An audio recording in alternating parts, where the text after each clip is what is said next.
bargain with his bibulous Gardner that if the man would stay sober, Washington would allow him a dram of liquor in the morning and a drink of grog at night, along with $4 at Christmas to let him get drunk for 4 days and nights.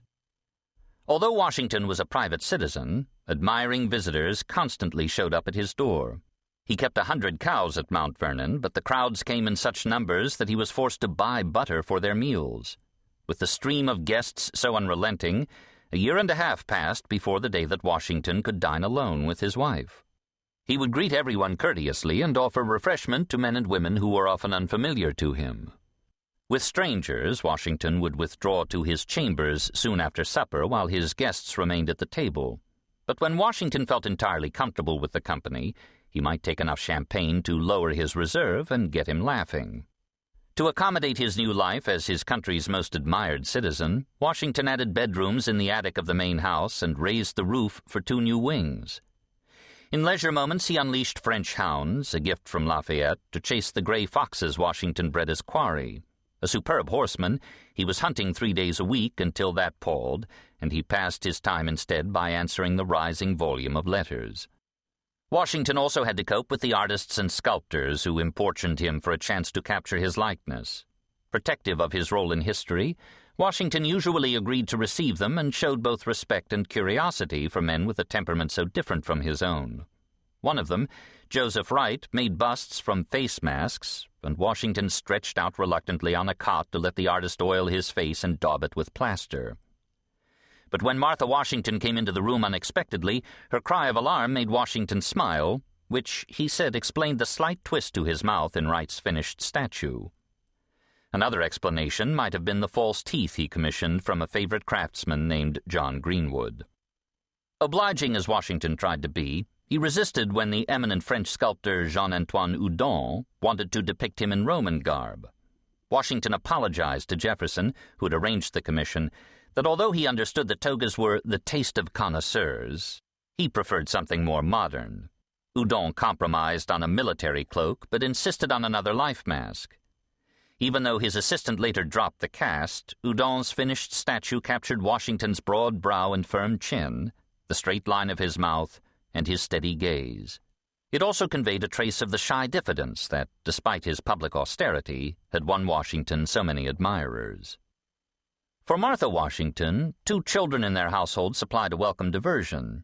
After her 27-year-old son, Jackie Custis, died just before the American victory at Yorktown in 1781, the Washingtons agreed to raise his 2 younger children, 5-year-old Nellie and her 3-year-old brother, George Washington Custis, nicknamed Wash or Tub.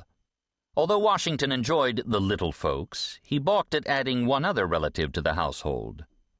His mother, Mary Washington, had complained for years about the way that her George had forsaken her and gone off to fight a war. All the same, Washington had been a dutiful son even when her demands exasperated him. Now, nearing 80, she was threatening to vacate the house that Washington had bought for her in Fredericksburg and move in with him.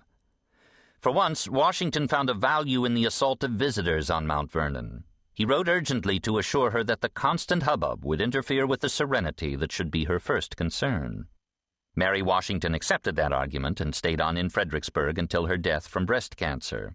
Washington waived the hundreds of pounds in debts that her estate owed him, but a year passed before he sent for the few mementos she had bequeathed to him.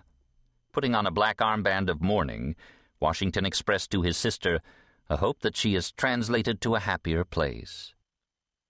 Since Washington had more property than ready cash, his finances were always precarious. Yet he rejected a plan by officials in Pennsylvania to petition the Continental Congress for money on his behalf. Nothing must tarnish his reputation as a patriot who had never exploited his service to the nation. Washington explained that his attitude toward such rewards had been long and well known to the public. He then made an even greater sacrifice by turning down grants of land that the Congress was awarding other Revolutionary War veterans. As Washington had learned, wilderness land was not always a lucrative investment. He had once bought 32,000 uninhabited acres on the Ohio and Great Kanawha rivers, along with other tracts in the same territory where he had fought for Britain as a young officer during the French and Indian Wars. When he rode out to inspect his holdings, however, Washington was confronted by squatters who had been living on his property for the past 10 years. They had cleared the land and built sturdy log houses and refused to accept Washington, hero or not, as their landlord. He hired a lawyer and fumed for the next 2 years until he won his case.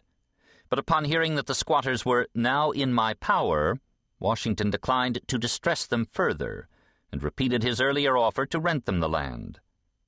The experience taught him how contentious the frontier had become, and he resolved to sell off his western investments.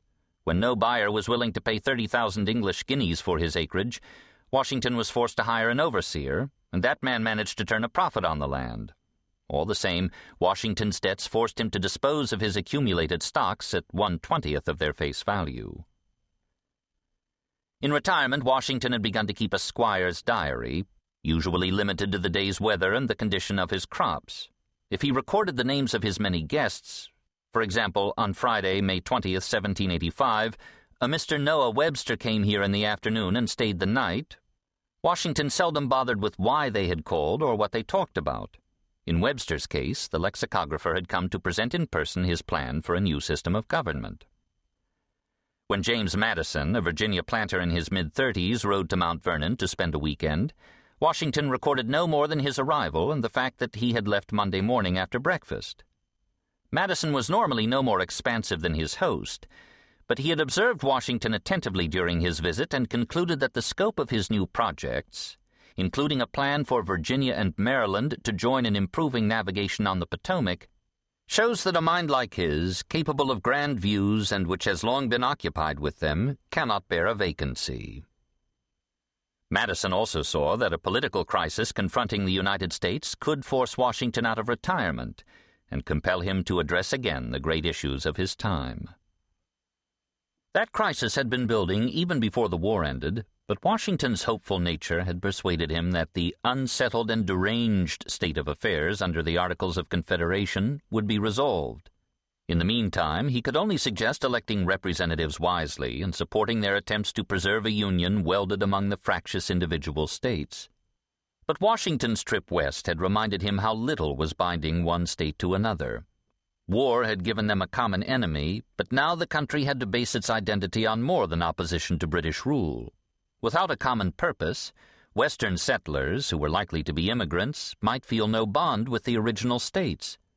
Washington saw such men standing on a pivot. The touch of a feather would turn them any way.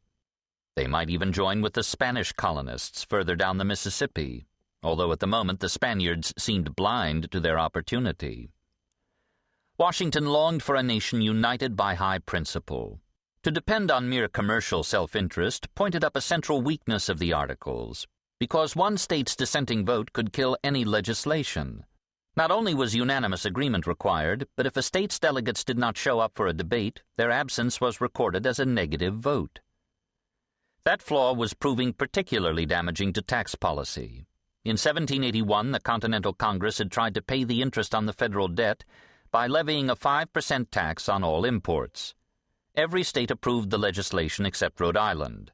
2 years later, congressional leaders tried again with a tax limited to 25 years. By then the opposition had grown until New York, Maryland, and Georgia joined Rhode Island in rejecting the measure.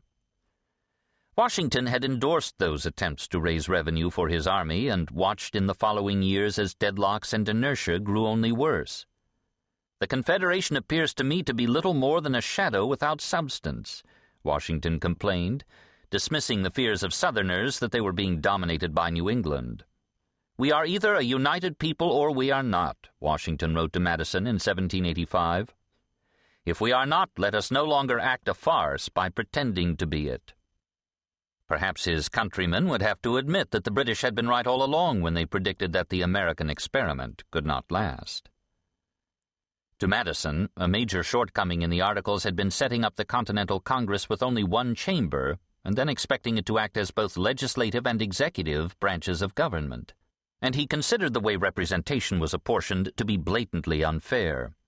His state of Virginia had 16 times more residents than Delaware, yet their votes in the Continental Congress counted as the same.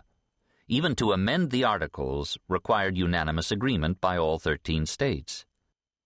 When an economic depression struck and no federal legislation controlled the nation's economy, states passed local laws aimed solely at protecting their own interests. Britain was violating